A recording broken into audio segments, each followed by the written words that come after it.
भीष्म ने युधिष्ठिर को बताया था, संभोग के समय कौन ज्यादा आनंद लेता है, स्त्री या पुरुष। दोस्तों, इस विवादास्पद विषय पर आपकी राय अलग हो सकती है, किंतु इसका उत्तर महाभारत काल के अनुशासन पूर्व में मिलता है। संभोग के समय स्त्री और पुरुष में ज्यादा आनंद किसे आता है, इसका सटीक उत्तर सिर्फ वही व्यक्ति दे सकता है जिसने अपने जीवन काल में स्त्री और पुरुष दोनों का जीवन जिया हो। इतिहास में एक राजा हुए थे जिन्होंने अपने जीवन काल में स्त्री और पुरुष दोनों का जीवन जिया। यह प्रसंग महाभारत काल का है। महाभारत का युद्ध समाप्त हो चुका था। युधिष्ठिर को एक प्रश्न काफी लंबे समय से परेशान कर रहा था।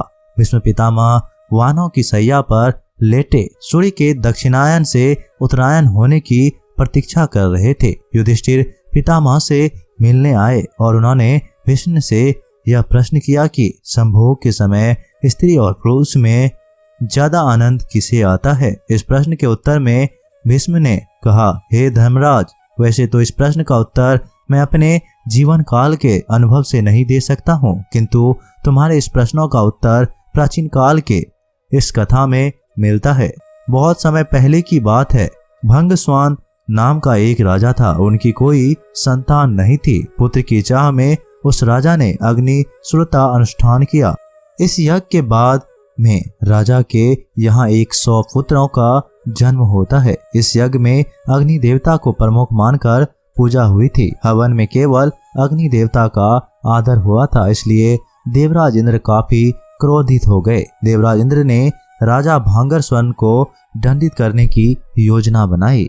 एक दिन राजा शिकार पर निकले तो इंद्र ने राजा को सम्मोहित कर दिया। सम्मोहित हालत में राजा अपनी शुद्ध खो बैठा। भूख और प्यास ने उसे और व्याकुल कर दिया। भटकते हुए उसे एक जलकुंड दिखाई दिया।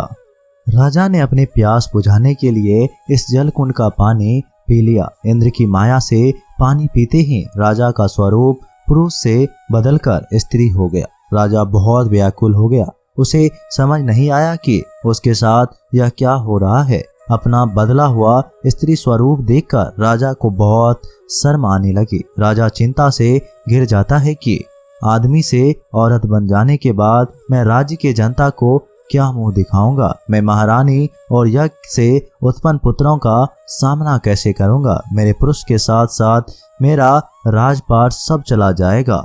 चिंताग्रस्त होकर जब राजा स्त्री के रूप में जब राज्य वापस अपने महल पहुंचा तो उसे देखकर सभी लोग हैरान रह गए। राजा ने सभा बुलाई और फैसला सुनाते हुए कहा कि वह अब राजपाट छोड़कर बाकी जीवन जंगल में बिताएंगे। अपना राजपाट छोड़कर वह राजा जंगल की तरफ प्रस्थान कर गया।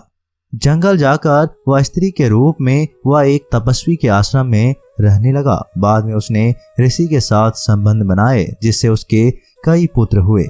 अपने इन पुत्रों को वह अपने पुराने राज्य ले गया और अनुष्ठान से हुए बच्चों से कहा, तुम मेरे तब के पुत्र हो जब मैं एक पुरुष था, और यह मेरे पुत्र है जब मैं एक स्त्री हूँ। तुम लोग मेरे राज्यों को मिलकर संभालो। राजा के आज्ञा से सभी मिलकर रहने लगे। सबको सुख से जीवन व्यतीत करता देख देवराज इंद्र की फिर से तकलीफ होने लगी। बदले की भावना से इंद्र ब्राह्मण का रूप लेकर राजा के पुत्रों से मिलने गए। वहां जाकर इंद्र ने राजा के सभी राजकुमारों को भड़का दिया, जिससे सारे भाई आपस में लड़ पड़े और एक दूसरे को मार डाला।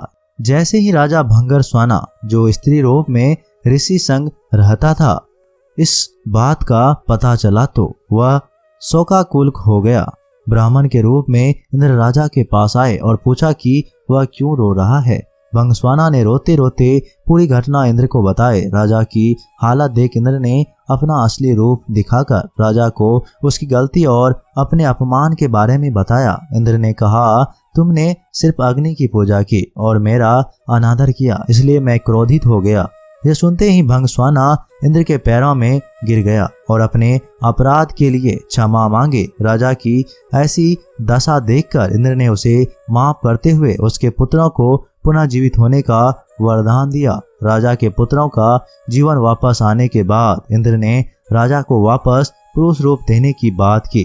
इंद्र ने कहा, हे राजन, मैं तुम पर प्रसन्न हूँ और तुम्हारे सारे अपराध क्षमा करता हूँ। मैं तुम्हें वापस पहले जैसा पुरुष रूप प्रदान करना चाहता हूँ। देवराज इंद्र का वाक्य पूरा होने से पहले ही राजा बोल उठे, हे देवेंद्र, यदि आप मुझ पर प्रसन्न हैं तो मुझे स्त्री ही बने रहने दीजिए। मैं वापस पुरुष नहीं बनना चाहता। इस बात को सुनकर इंद्र हैरान हो गए और राजा भंगस्वाना से इसका कारण पूछा।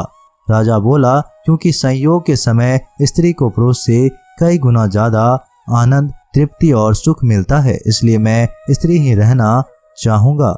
भीष्म बोले, हे युधिष्ठिर, इस कथा से यह बात स्पष्ट है कि स्त्री को संबंधों के समय पुरुष से ज्यादा सुख मिलता है। न्यूरो बायोलॉजिकल सोच से पता चलता है कि पुरुषों को यौन क्रिया के दौरान आनंद तेजी से मिलता है, जबकि महिलाओं का आनंद धीमी गति वाला होता है। हालांकि इस विषय पर वैज्ञानिक के बीच मतभेद है, क्योंकि आनंद सीमा को परिभाषित करना बहुत ही मुश्किल है।